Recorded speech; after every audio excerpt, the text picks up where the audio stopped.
আপনারা শুনছেন সত্যজিৎ রায়ের লেখা সোনার কেল্লা। আজ এর চতুর্থ পর্ব। মন্দার বোস বারান্দায় বসে খবরের কাগজ পড়ছিলেন। আমাদের হাতে প্যাকেট দেখে বললেন, কি কিনলেন? ফেলুদা বলল, একটা বাটি, রাজস্থানের একটা মেমন্টো রাখতে হবে তো। আপনার বন্ধু তো বেরোলেন দেখলাম। কে? ডক্টর হাজরা? 9টা নাগাদ বেরিয়ে যেতে দেখলাম, একটা ট্যাক্সি করে। আর মুকুল? সঙ্গেই গেছে, বোধহয় পুলিশে রিপোর্ট করতে গেছেন। কালকের ঘটনার পর he must be quite shaken. লালমোহনবাবু প্লটটা একটু চেঞ্জ করতে হবে বলে তার ঘরে চলে গেলেন। ঘরে গিয়ে ফেলুদাকে জিজ্ঞেস করলাম, হঠাৎ বাটিটা কিনলে কেন ফেলুদা?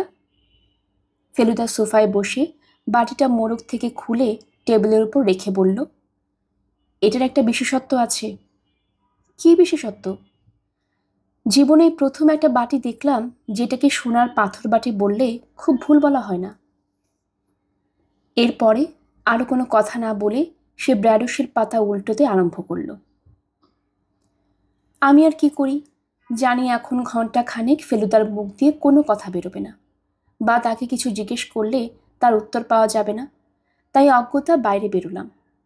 লম্বা বারান্দাটা এখন খালি। মন্দারবাবু উঠে গেছেন। দূরে একজন মেম সাহেব বসেছিলেন, তিনিও উঠে গেছেন। একটা ঢোলকের আওয়াজ ভেসে আসছে। এবার তার সঙ্গে একটা গান শুরু হলো। গেটের দিকে চেয়ে দেখলাম দুটো ভিখিরি গোছের লোক, একটা পুরুষ আর একটা মেয়ে, গেট দিয়ে ঢুকে আমাদের বারান্দার দিকে এগিয়ে আসছে। ছেলেটা ঢোলক বাজাচ্ছে আর মেয়েটা গান গাইছে। আমি বারান্দা দিয়ে এগিয়ে গেলাম। মাঝখানের খোলা জায়গাটা গিয়ে ইচ্ছে হলো একবার দোতলায় যাই।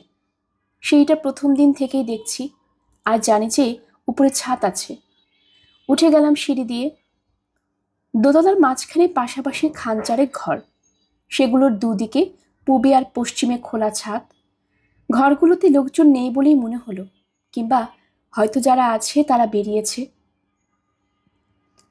পশ্চিম দিকের ছাদটায় গিয়ে দেখি যোধপুরের কেল্লাটা দারুণ দেখাচ্ছে সেখান থেকে। নিচে ভিখিরি গান হয়ে চলেছে। সুরটা চেনা চেনা লাগছে। কোথায় শুনেছি এই সুর? হঠাৎ বুঝতে পারলাম মুকুল যে সুরে গুনগুন করে তার সঙ্গে এর খুব মিল আছে। বারবার একই সুর ঘুরে ঘুরে আসছে, কিন্তু শুনতে একঘেয়ে লাগছে না। আমি ছাদের নিচু পাঁচিলটার দিকে এগিয়ে গেলাম। এদিকটা হচ্ছে সার্কিট হাউসের পিছন দিক। ওমা, পিছনেও যে বাগান আছে তা তো জানতাম না। আমাদের ঘরের পেছন দিকের জানালা দিয়ে একটা ঝাউ গাছ দেখা যায় বটে, কিন্তু এতখানি জায়গা জুড়ে এত রকম গাছ আছে এদিকটায়, সেটা বুঝতে পারিনি। ঝলমলে নীল ওটা কি নড়ছে গাছপালার পেছনে? ওহো, একটা ময়ূর। গাছের পেছনে লুকোনো ছিল শরীরে খানিকটা, তাই বুঝতে পারিনি। এবারে পুরো শরীরটা দেখা যাচ্ছে। মাটি থেকে খুঁটে খুঁটে কি যেন খাচ্ছে। পোকা টোকা বোধ হয়। ময়ূর তো পোকা খায় বলেই জানি। হঠাৎ মনে পড়ল কোথায় যেন পড়েছিলাম যে ময়ূরের বাসা খুঁজে পাওয়া খুব মুশকিল। তারা বেছে বেছে নাকি অদ্ভুত সব গোপন জায়গা বার করে বাসা তৈরি করে। আস্তে আস্তে পা ফেলে ময়ূরটা এগোচ্ছে। লম্বা গলাটাকে বেঁকিয়ে এদিকে ওদিক ঘুরে দেখছে। শরীরটা ঘুরলে সমস্ত লেজটা সঙ্গে সঙ্গে ঘুরে যাচ্ছে। হঠাৎ ময়ূরটা দাঁড়ালো, গলাটা ডান দিকে ঘোরালো। কি দেখছে ময়ূরটা? নাকি কোনো শব্দ শুনেছে? ময়ূরটা সরে গেল। কি জানি দেখে ময়ূরটা সরে যাচ্ছে। একজন লোক। আমি যেখানে দাঁড়িয়েছি তার ঠিক নিচে। গাছের ফাঁক দিয়ে দেখা যাচ্ছে। লোকটার মাথায় পাগড়ি, খুব বেশি বড় না, মাঝারি। গায়ে সাদা চাদর জড়ানো। একেবারে উপর থেকে দেখছি বলে লোকটার মুখ দেখা যাচ্ছে না, খালি পাগড়ি আর কাঁধ। হাত দুটো চাদরের তলায়। লোকটা পা টিপে টিপে এগোচ্ছে পশ্চিম দিক থেকে পূব দিকে। আমি রয়েছি পশ্চিমের ছাদে। পূব দিকে একতলায় আমাদের ঘর। হঠাৎ ইচ্ছে করলো লোকটা কোথায় যায় দেখি। মাঝের ঘরগুলো দৌড়ে পেরিয়ে নিয়ে উল্টো দিকে ছাদের পেছনের পাঁচিলের কাছে গিয়ে সামনে ঝুঁকে পড়লাম। লোকটা এখন আবার আমার ঠিক নিচে। ছাদের দিকে চাইলে আমাকে দেখতে পাবে, কিন্তু দেখল না। এগিয়ে আসছে সামনের দিকে লোকটা। আমাদের ঘরের জানালার দিকে এগিয়ে আসছে। হাতটা চাদরের ভেতর থেকে বার করল। কবজির কাছটায় চকচকে ওটা কি? লোকটা থেমেছে। আমার গলা শুকিয়ে গেছে। লোকটা আরেক পা এগুলো। কে? ওয়ে! লোকটা চমকে পিছিয়ে গেল।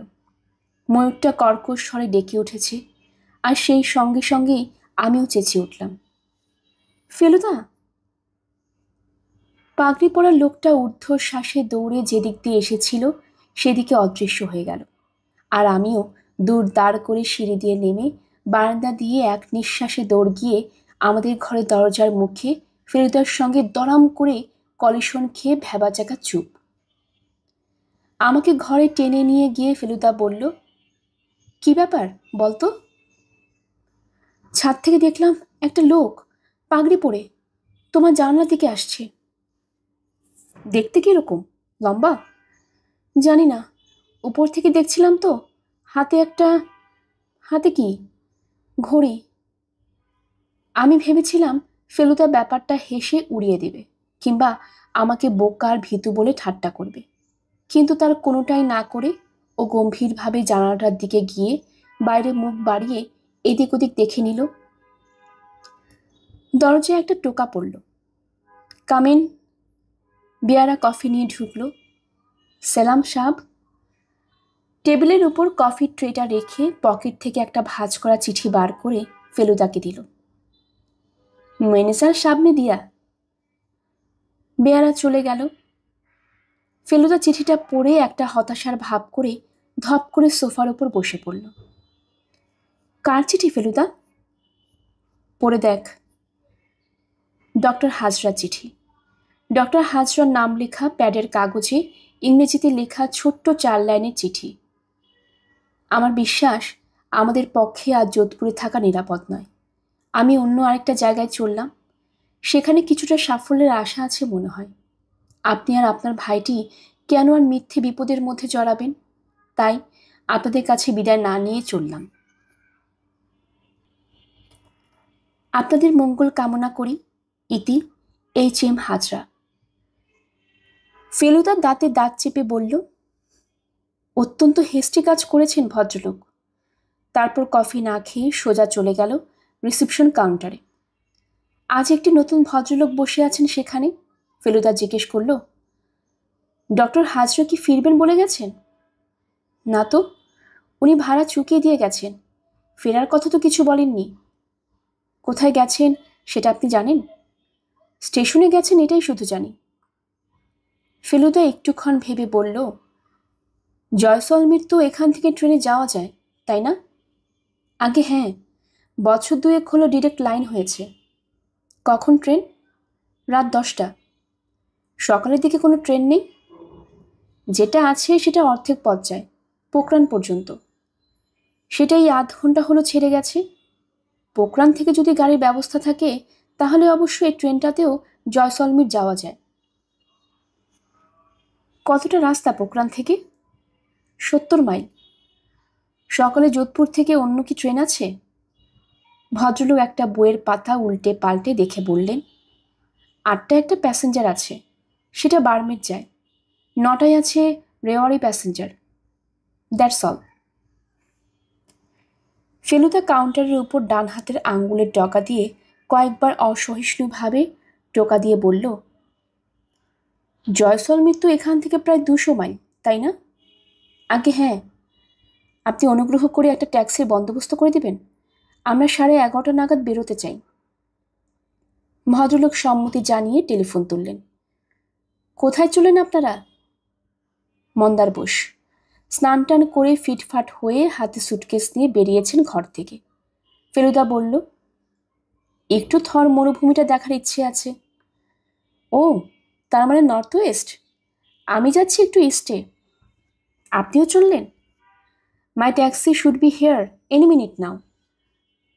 বেশি দিন এক জায়গায় মন টেকে না মশাই।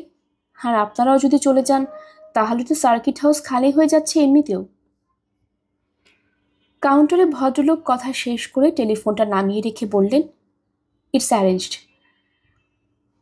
ফেলুদা একবার আমাকে বলল, দেখ তো লালমোহনবাবু দেখা পাস কিনা। বল যে আমার 11টায় জয়সলমীর যাচ্ছি। যদি উনি আসতে চান আমাদের সঙ্গে, তাহলে যেন ইমিডিয়েটলি তৈরি হয়ে নেন। আমি ছুটলাম 10 নম্বর ঘরের দিকে। কি উদ্দেশ্যে যে জয়সলমীর যাচ্ছি জানি না। ফেলুদা অন্য সব জায়গা ফেলে এই জায়গাটা বাঁচল কেন? বোধহয় মরুভূমির কাছে বলে। ডক্টর হাজরাও কি জয়সলমীর গেছেন? এই কি আমাদের বিপদের শেষ, না এই সবে শুরু? যোধপুর থেকে পোকরান প্রায় 120 মাইল রাস্তা। সেখান থেকে জয়সলমীর আবার 70 মাইল। সব শুদ্ধ এই 200 মাইল যেতে আন্দাজ 6.5-7 ঘন্টা লাগা উচিত। অন্তত আমাদের ড্রাইভার গুরুবচন সিং তাই বলল।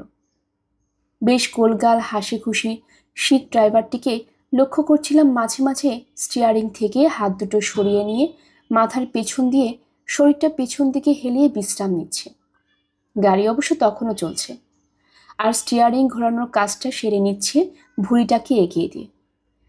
কাজটা অবশ্য শুনতে যত কঠিন মনে হয় ততটা নয়, কারণ প্রথমত গাড়ি চলাচল এ রাস্তায় প্রায় নেই বললেই চলে, আর দ্বিতীয়ত 5-6 মাইল ধরে একটানা সোজা রাস্তা। এর মধ্যে অনেকবারই লক্ষ্য করলাম পথে কোনো গোলমাল না হলে মনে হয় সন্ধ্যা 6টা নাগাদ জয়সলমীর পৌঁছে যাব। যোধপুর ছড়িয়ে মাইল 10 পর থেকে এমন সব দৃশ্য আরম্ভ হয়েছে যেমন আমি এর আগে কখনো দেখিনি। যোধপুরের আশেপাশে অনেক পাহাড় আছে, যেসব পাহাড়ের লালচে রঙের পাথর দিয়েই যোধপুরের কেল্লা তৈরি। কিন্তু কিছুক্ষণ থেকে মনে হচ্ছে যেন পাহাড় ফুরিয়ে গেছে, তার বদলে আরম্ভ হয়েছে দিগন্ত অবধি গড়িয়ে যাওয়া ঢেউ খেলানো জমি। এই জমি কিছুটা ঘাস, কিছুটা লালচে মাটি, কিছুটা বালি আর কিছুটা কাকর। সাধারণ গাছপালাও ক্রমশ কমে গিয়ে তার বদলে চোখে পড়ছে বাবলা গাছ, আর নাম না জানা সব কটা গাছ আর কাটা ঝোপ। আর দেখছি বুনো উট, গরু ছাগলের মতো উট চড়ে বেড়াচ্ছে সেখানে সেখানে। তার কোনোটার রং দুধ দেওয়া চায়ের মতো, আর কোনোটা আবার ব্ল্যাক কফির কাছাকাছি। একটা উটকে দেখলাম ওই শুকনো কাটা গাছই চিবিয়ে খাচ্ছে। ফেলুদা বলল, কাটা গাছ খেয়ে নাকি অনেক সময় ওদের মুখের ভেতরটা ক্ষত বিক্ষত হয়ে যায়, কিন্তু এসব অঞ্চলে এটাই ওদের খাদ্য বলে ওরা নাকি সেটা গ্রাহ্যই করে না। জয়সলমীরের কথাও ফেলুদা বলছিল। 12 শতাব্দীতে তৈরি এই শহর নাকি ভাটি রাজপুতদের রাজধানী ছিল। ওখান থেকে মাত্র 64 মাইল দূরে পাকিস্তানের বর্ডার। 10 বছর আগেও নাকি জয়সলমীরে যাওয়া খুব মুশকিল ছিল। ট্রেন তো ছিলই না, রাস্তাও যা ছিল তা অনেক সময় বালিতে ঢাকা পড়ে হারিয়ে যেত। জায়গাটা নাকি এত শুকনো যে ওখানে বছরে একদিন বৃষ্টি হলেও লোকেরা সেটাকে সৌভাগ্য বলে মনে করে। যুদ্ধের কথা জিজ্ঞেস করতে ফেলুদা বলল যে আলাউদ্দিন খিলজি নাকি একবার জয়সলমীর আক্রমণ করেছিল। 90 কিলোমিটার বা 56 মাইলের কাছাকাছি এসে হঠাৎ আমাদের ট্যাক্সির একটি টায়ার পাংচার হয়ে গাড়িটা একটা বিশ্রী শব্দ করে রাস্তার একপাশে কেতরে থেমে গেল। গুরুবচন সিং এর উপর মনে মনে বেশ রাগ হলো। ও বলেছিল টায়ার চেক করে নিয়েছে, হাওয়া দেখে নিয়েছে ইত্যাদি। সত্যি বলতে কি গাড়িটা বেশ নতুনই। সর্দারজির সঙ্গে সঙ্গে আমরাও বাইরে বেরোলাম। টায়ার চেঞ্জ করার হাঙ্গাম আছে, অন্তত 15 মিনিটের ধাক্কা। চ্যাপ্টা টায়ারের দিকে চোখ যাওয়ার প্রসঙ্গেই সঙ্গে সঙ্গে আমরা পাংচারের কারণটা বুঝতে পারলাম। রাস্তার অনেকখানি জুড়ে জড়িয়ে আছে অজস্র প্যারেক। সেগুলো দেখে বোঝা যায় যে সদ্য কেনা হয়েছে। আমরা এই ওর মুখ চাওয়াচাই করলাম। সিং সাহেব দাঁতের ফাঁক দিয়ে একটা কথা বলল, যেটা অবশ্য বই লেখা যায় না। ফেলুদা কিছুই বলল না, শুধু কোমরে হাত দিয়ে রাস্তার দিকে তাকিয়ে ভ্রু কুঁচকে ভাবতে লাগলো। লালমোহনবাবু একটা পুরনো জাপান এয়ারলাইন্স ব্যাগ থেকে একটা ডায়েরি ধরনের সবুজ খাতা বার করে তাতে খসখস করে পেন্সিল দিয়ে কি জানি লিখলেন। নতুন টায়ার পরিয়ে ফেলুদার কথা মতো রাস্তা থেকে পেরেক সরিয়ে যখন আবার রওনা হচ্ছি, তখন ঘড়িতে 1:45। ফেলুদা ড্রাইভারকে বলল, একটু রাস্তার দিকে নজর রেখে চালাবেন সর্দারজি, আমাদের পেছনে যে দুশ্মন লেগেছে সে তো বুঝতেই পারছেন। এদিকে বেশি আসতে গেলে পৌঁছতে রাত হয়ে যাবে, কাজেই গুরুবচন সিং 60 থেকে নামিয়ে 40-এ রাখলেন স্পিডোমিটার। সত্যি বলতে কি, রাস্তার উপর চোখ রাখতে গেলে ঘন্টায় 10-15 মাইলের বেশি স্পিড তোলা চলে না। প্রায় 160 কিলোমিটার, অর্থাৎ 100 মাইলের কাছাকাছি এসে সর্বনাশটা আর এড়ানো গেল না। এবার কিন্তু পেরেক না, এবার পিতলের বোর্ড পিন। আন্দাজে মনে হয় প্রায় 1010 পিন 20-25 হাত জায়গা জুড়ে ছড়ানো রয়েছে। বুঝতেই পারলাম যে টায়ার ফাঁসানেওয়ালারা কোনো রিস্ক নিতে চাননি। আর এটাও জানি গুরুবচন সিং এর ক্যারিয়ারের আর স্পেয়ার নেই। 4 জনই আবার গাড়ি থেকে নামলাম। সিং সাহেবের ভাব দেখে মনে হলো মাথায় পাগড়ি না থাকলে তিনি নিশ্চয়ই মাথা চুলকোতেন। ফেলুদা জিজ্ঞেস করল, পোখরান টাউন? হ্যাঁ, ये गांव है। टाउन है बाबू। कितनी दूर यहाँ से? 25 मील होगा। सर्वनाश, तब अभी होगा क्या? গুরুবচন বুঝিয়ে দিল যে এই লাইনে যে ট্যাক্সি যাক না কেন সেটা তার চেনাই হবে। এখানে অপেক্ষা করে যদি সেরকম ট্যাক্সি একটা ধরা যায় তাহলে তাদের কাছ থেকে স্পেয়ার চেয়ে নিয়ে তারপর পোখরানে গিয়ে পাংচার সারিয়ে নেওয়া যাবে। কিন্তু কথা হচ্ছে সেরকম ট্যাক্সি যাবে কিনা, আর গেলেও সেটা কখন যাবে? কতক্ষণ আমাদের এই ধুধু প্রান্তরের মধ্যে হা করে দাঁড়িয়ে থাকতে হবে? 5টা উট আর তার সঙ্গে 3টি লোকের একটা দল আমাদের পাশ দিয়ে যোধপুরের দিকে চলে গেল। লোকগুলোর প্রত্যেকটার রং একেবারে মিশকালো, তার মধ্যে আবার একজনের ধবধবে সাদা দাড়ি আর গালপাট্টা। তারা আমাদের দিকে দেখতে দেখতে চলেছে দেখেই বোধহয় লালমোহন বাবু একটু ফেলুদার দিক ঘেঁষে দাঁড়ালেন। सबसे नजदीक কোন রেল স্টেশন হ্যাঁ? ফেলুদা বোর্ড পিন তুলতে তুলতে জিজ্ঞেস করল। আমরা অন্য গাড়ির কথা ভেবে এই সৎকার্যটায় হাত লাগিয়েছিলাম। 7-8 মিল হোগা রামদেওরা। রামদেওরা? রাস্তা থেকে বোর্ড পিন সরানো হলো। পরে ফেলুদা তার ঝোলা থেকে ব্র্যাডোস টাইম টেবিল বার করল। একটা বিশেষ পাতা ভাঁজ করা ছিল, সেখানটা খুলে চোখ বুলিয়ে নিয়ে বলল, লাভ নেই, 3:45 যোধপুর থেকে সকালের ট্রেনটা রামদেওরা পৌঁছানোর কথা, অর্থাৎ সে গাড়ি নিশ্চয়ই এতক্ষণে আমাদের ছাড়িয়ে চলে গেছে। আমি বললাম, কিন্তু রাত্রির দিকে আরেকটা ট্রেন যায় না জলসলমির? কিন্তু সেটা রামদেওরা পৌঁছবে ভোর রাত্রিরে 3:53। এখান থেকে এখন হাঁটা দিলে রামদেওরা পৌঁছতে ঝাড়া 2 ঘন্টা। সকালের ট্রেনটা ধরা যদি আশা থাকতো তাহলে হেঁটে যাওয়াতে একটা লাভ ছিল, অন্তত পোখরানটা পৌঁছানো যেত। এই মাঠের মাঝখানে।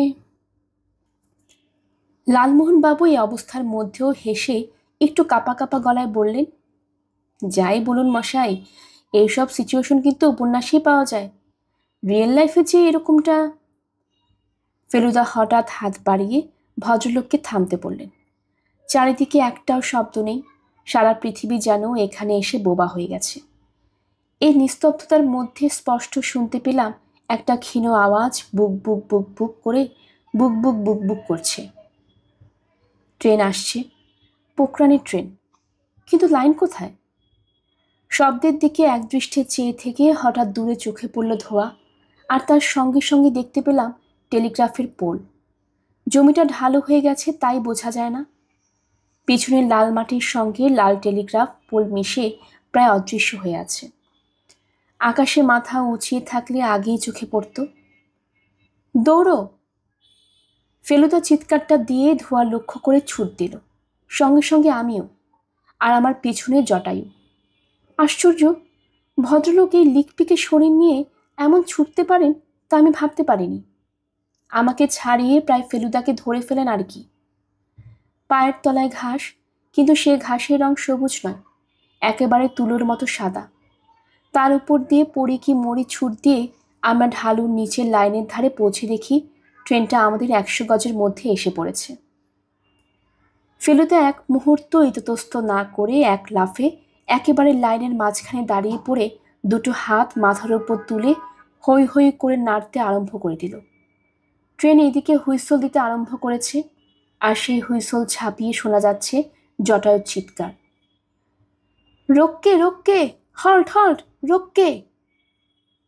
কিন্তু কে কার কথা শুনে? এই ট্রেন যদিও ছোট, কিন্তু মার্টিন কোম্পানি ট্রেনের মতো নয় যে মাঝ রাস্তায় দাঁড়িয়ে হাত দেখালে বাসের মতো থেমে যাবে। প্রচণ্ড হুইসল মারতে মারতে স্পিড বিন্দুমাত্র না কমিয়ে ট্রেনটা একেবারে হৈ হৈ করে আমাদের সামনে এসে পড়ল। ফলে ফেলুদাকে বাধ্য হয়ে লাইন থেকে বাইরে চলে আসতে হলো। আর ট্রেনও দিব্যি আমাদের সামনে দিয়ে ঘ্যাচাং ঘ্যাচাং করে শব্দ করতে করতে কুচকুচে কালো ধোঁয়ায় সূর্যের তেজ কিছুক্ষণের জন্য কমিয়ে দিয়ে দূরে অদৃশ্য হয়ে গেল। এই দুঃসময়ে মনে হলো যে এমন অদ্ভুত ট্রেন একমাত্র হলিউডের ওয়েস্টার্ন ছবিতেই দেখেছি, এই দেশে কোনোদিনও দেখিনি, দেখব ভাবিও নি। শুয়োপোকার রোয়াবটা দেখলেন? মন্তব্য করলেন লালমোহন গাঙ্গুলি। ফেলুদা বলল, ব্যাড লাক, ট্রেনটা লেট ছিল, অথচ সেটার সুযোগ নিতে পারলাম না। পোখরণে হয়তো একটা ট্যাক্সিও পাওয়া যেতে পারত। গুরুবচন সিং বুদ্ধি করে আমাদের মালগুলো সব হাতে করে নিয়ে আসছিল, কিন্তু এখন আর তার প্রয়োজন হবে না। লাইনের দিকে চেয়ে দেখলাম এখন আর ধোঁয়া ছাড়া কিছুই দেখা যাচ্ছে না। But what about CAMELS? উত্তেজিত স্বরে হঠাৎ বলে উঠলেন জটায়ু। ক্যামেলস? ফেলুদা জিজ্ঞেস করল। ওই তো, সত্যি দেখি আরেকটা উটের দল আসছে যোধপুরের দিক থেকে। গুড আইডিয়া, চলুন। ফেলুদার কথায় আবার দৌড়। সেরকম খেপে উঠলে নাকি উট 20 মাইলস পার আওয়ার ছুটতে পারে। ছুটতে ছুটতেই বললেন লালমোহন বাবু। উটের দলকে থামানো হলো। এবার 2জন লোক আর 7খানা উট। ফেলুদা প্রস্তাব করল, রামদেওরা যাব। 3টে উট কত লাগবে বলো? এদের ভাষা আবার হিন্দি নয়, স্থানীয় কোনো একটা ভাষায় কথা বলে, তবে হিন্দি বোঝে আর ভাঙা ভাঙা বলতেও পারে। গুরুবচন সিং এসে আমাদের হয়ে কিছুটা কথাবার্তা বলে দিল। 10 টাকায় রাজি হয়ে গেল উট ভাড়া দিতে। দৌড়ানি সেকেগা আপকা উট? লালমোহনবাবু জিজ্ঞেস করলেন। ট্রেন ধরনে হোগা? ফেলুদা হেসে বলল, আগে তো উঠুন, দৌড়ের কথা পরে। উঠব? এই প্রথম বোধ হয় লালমোহন বাবু উটের সামনে পড়ে তার পিঠে ওঠা ব্যাপারটা তলিয়ে দেখলেন। আমি জানোয়ারগুলোকে ভালো করে দেখছিলাম, কি বিদঘুরে চেহারা, কিন্তু কি এদের পিঠেও তাই? একটা কাঠের বসবার ব্যবস্থা রয়েছে, তার নিচেই জাজিম। জাজিমে আবার লাল নীল হলদে সবুজ জ্যামিতিক নকশা। উটের গলাও দেখলাম লাল চাদর দিয়ে ঢাকা, আর তাতে আবার কড়ি দিয়ে কাজ করা। বুঝলাম যতই কুশ্রী হোক, জানোয়ারগুলোকে এরা ভালোবাসে। 3টে উট আমাদের জন্য মাটিতে হাঁটু গেড়ে বসেছে। আমাদের 2টো সুটকেস, 2টো হোল্ডার আর ছোটোখাটো যা জিনিস ছিল সবই গুরুবচন সিং এনে জড়ো করেছে। সে বলে দিল, ট্রেন ধরতে পারলে আমরা যেন পোখরানে অপেক্ষা করি। আজ রাত্রের মধ্যেই সে অবশ্যই পৌঁছে যাবে। মালগুলো অন্য 2টো উটের পিঠে চাপিয়ে দিয়ে বেঁধে দেওয়া হলো। ফেলুদা লালমোহন বাবুকে বলল, উটের বসাটা লক্ষ্য করলেন তো? সামনে পা 2টো প্রথমে দুমড়ে শরীরের সামনের দিকটা আগে মাটিতে বসছে, তারপর পেছন। আর ওঠার সময় কিনতে হবে ঠিক উল্টোটা, আগে উঠবে পেছন, তারপর সামনেরটা। এই হিসেবটা মাথায় রেখে শরীরটা আগো পিছু করে নেবেন, তাহলে আর কোনো কেলেঙ্কারি হবে না। কেলেঙ্কারি? জটার গলা কাঠ। দেখুন, ফেলুদা বলল, আমি আগে উঠছি। ফেলুদা উটের পিঠে চাপল। উটওয়ালাদের মধ্যে একজন মুখ দিয়ে একটা আওয়াজ করতেই ঠিক যে রকমের ভাবে ফেলুদা বলেছিল সেইভাবে উটটা তেড়ে বেঁকে ভীষণ একটা ল্যাগব্যাগে ভঙ্গিতে উঠে দাঁড়ালো। এটা বুঝতে পারলাম যে ফেলুদার বেলা কোনো কেলেঙ্কারি হলো না। তোপসে ওঠ, তোরা হালকা মানুষ, তোদের ঝামেলা অনেক কম। উটওয়ালারা দেখি বাবুদের কাণ্ড দেখে দাঁত বার করে হাসছে। আমিও সাহস করে উঠে পড়লাম, আর সেই সঙ্গে উটটাও উঠে দাঁড়ালো। বুঝলাম যে আসল গোলমালটা হচ্ছে এই যে পিছনের পাটা যখন খাড়া হয়, সওয়ারের শরীরটা তখন এক ঝটকায় সামনের দিকে অনেকখানি এগিয়ে যায়। মনে মনে ঠিক করলাম যে এরপরে যদি কখনো উঠি তাহলে প্রথম দিকে শরীরটাকে পেছনে হেলিয়ে টান করে রাখবো, তাহলে ব্যালেন্সটা ঠিক হবে। জয় ম্যা! লালমোহন বাবুর ম্যাটা মায়া হয়ে গেল এই কারণেই যে তিনি কথাটা বলার সঙ্গে সঙ্গে উটের পেছন দিকটা এক ঝটকায় উঁচু হয়ে গেল, যার ফলে তিনি খেলেন এক রামহুমড়ি। আর তারপরে উল্টো হ্যাচকায় হেক করে এক বিকট শব্দ করে ভদ্রলোক একেবারেই পারপেন্ডিকুলার। গুরুবচন সিংয়ের কাছে বিদায় নিয়ে আমরা 3 বেদুইন রামদেওরা স্টেশনের উদ্দেশ্যে যাত্রা করলাম। आधा घंटे में 8 मील जाना है, ट्रेन पकड़ना है। ফেলুদা উটওয়ালাদের উদ্দেশ্য করে হাঁক দিল। কথাটা শুনে একজন উটওয়ালা আরেকটা উটের পিঠে চড়ে খচমচ খচমচ করে সামনে এগিয়ে গেল। তারপর অন্য লোকটার মুখ দিয়ে হেই হেই করে কয়েকটা শব্দ বেরোতেই শুরু হলো উটের দৌড়। নড়বড়ে জানোয়ার, দেরের সঙ্গে সঙ্গে শরীরটা ঝাঁকুনিও খায় রীতিমতো, কিন্তু তাও ব্যাপারটা আমার মোটেই খারাপ লাগছিল না। আর তাছাড়া বালি আর সাদা ঝলসানো ঘাসের ওপর দিয়ে ছুটে চলেছি, জায়গাটাও রাজস্থান, সব মিলিয়ে বেশ একটা রোমাঞ্চই লাগছিল। ফেলুদা আমার চেয়ে খানিকটা এগিয়ে গিয়েছিল, লালমোহন বাবু আমার পেছনে। ফেলুদা একবার ঘাড়টা পেছনে ফিরিয়ে হাঁক দিল, শিপ অফ দ্য ডেজার্ট, কিরকম বুঝছেন মিস্টার গাঙ্গুলি? আমিও একবার মাথা ঘুরিয়ে দেখে নিলাম লালমোহন বাবুর অবস্থাটা। খুব শীত লাগলে লোকে যেমন মুখ করে, তলার ঠোঁট ফাঁক হয়ে দেখা যায় দাঁতের দাঁত লেগে রয়েছে, আর গলার শিরাগুলো সব বেরিয়ে আসে। লালমোহন বাবু দেখি সেই রকম অবস্থা। কি মশাই? ফেলুদা হাঁকল, কিছু বলছেন না যে? পেছন থেকে এবার 5টা ইনস্টলমেন্টে 5টা কথা বেরোলো। Ship all right, but talking impossible. কোনো রকমে হাসি চেপে শহরের দিকে মন দিলাম। আমরা এখন রেল লাইনের ধার দিয়ে চলেছি। একবার মনে হলো দূরে যে ট্রেনের ধোঁয়াটা দেখতে পেলাম, তারপর আবার সেটা মিলিয়ে গেল। সূর্য নেমে আসছে, দৃশ্য বদলে আসছে। আবার আবছা পাহাড়ের লাইন দেখতে পাচ্ছি বহু দূরে। ডান দিকে একটা প্রকাণ্ড বালির স্তূপ পড়ল, দেখে বুঝলাম তার উপরে মানুষের পায়ের ছাপ পড়েনি। সমস্ত বালির গায়ে ঢেউয়ের মতো লাইন। উটগুলোর বোধ হয় একটানা এত দৌড়ে অভ্যেস নেই, তাই মাঝে মাঝে তাদের স্পিড কমে যাচ্ছিল। তারপর পেছন থেকে হেই হেই শব্দে তারা আবার দৌড়তে শুরু করছিল। সোয়া 4টে নাগাদ আমরা দূরে রেল লাইনের ধারে চৌকো ঘরের মতো কিছু একটা দেখতে পেলাম। এটা স্টেশন ছাড়া আর কি হতে পারে? আরও কাছে এলে পর বুঝলাম আমাদের আন্দাজ ঠিকই। একটা সিগন্যালও দেখা যাচ্ছে। এটা একটা রেলওয়ে স্টেশন, এবং নিশ্চয়ই রামদেওরা স্টেশন। আমাদের উটের দৌড় টিমে হয়ে এসেছে, কিন্তু আর হেই হেই করার প্রয়োজন হবে না, কারণ ট্রেন এসে চলে গেছে। কতক্ষণের জন্য ট্রেনটা ফসকে গেল জানি না, তবে ফসকে যে গেছে সে বিষয়ে কোনো সন্দেহ নেই। তার মানে এখন থেকে রাত 3টে পর্যন্ত আমাদের এই জনমানব শূন্য প্রান্তরে এক অজানা জায়গায় একটা নামকা ওয়াস্তে রেল স্টেশনের প্ল্যাটফর্মে বসে কাটাতে হবে। স্টেশন বলতে একটা প্ল্যাটফর্ম আর একটা ছোট্ট কাজ চালাবার মতো টিকিট ঘর। আসলে স্টেশন তৈরির কাজ এখনো চলছে, কবে শেষ হবে তার কোনো ঠিক নেই। আমরা টিকিট ঘরের কাছেই একটা জায়গা বেছে নিয়ে সুটকেস আর হোল্ডল মাটিতে পেতে তার উপর বসেছি।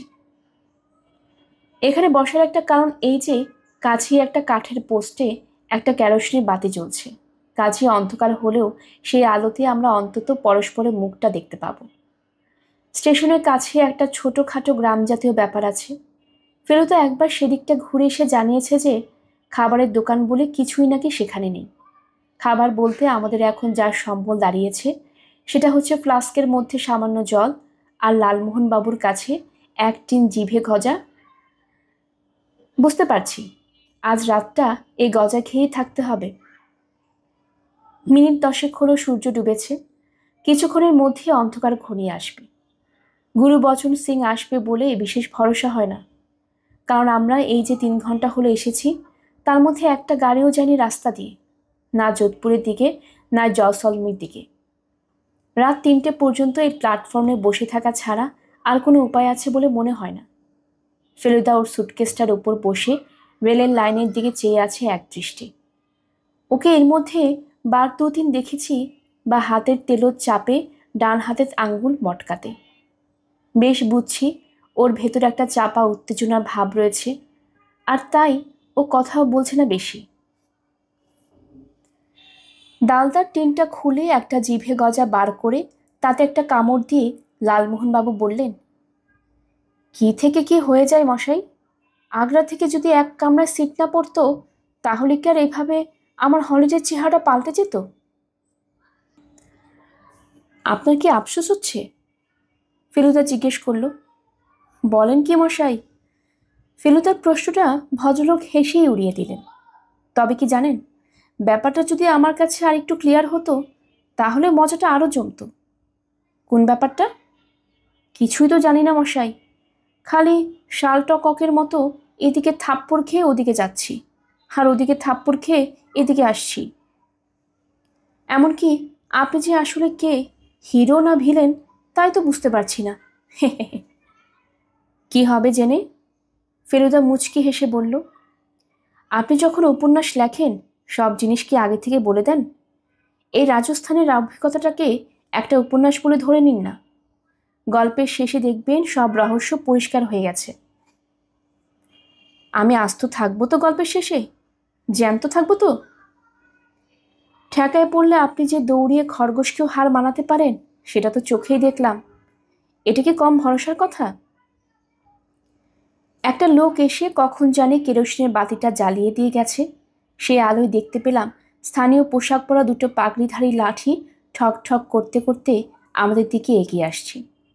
তারা এসে আমাদের ঠিক 4-5 হাত দূরে মাটিতে উবু হয়ে বসে নিজেদের মধ্যে দুর্বোধ্য ভাষায় কথাবার্তা আরম্ভ করে দিল। লোক দুটোর একটা ব্যাপার দেখে আমার মুখ হা হয়ে গেল। তাদের দুজনেরই গোঁফজোড়া অন্তত 4বার পাক খেয়ে গালের দুপাশে দুটো ঘড়ি স্প্রিংয়ের মতো হয়ে রয়েছে। মনে হয় টেনে সোজা করলে এক এক দিকে অন্তত হাত দেড়েক লম্বা হবে। লালমোহন বাবুরও দেখি চক্ষু স্থির। ফেলুদা চাপা গলায় বলল, ব্যান্ডিটস। বলেন কি? লালমোহনবাবু ফ্লাস্ক থেকে জল ঢেলে খেলেন। নিঃসন্দেহে।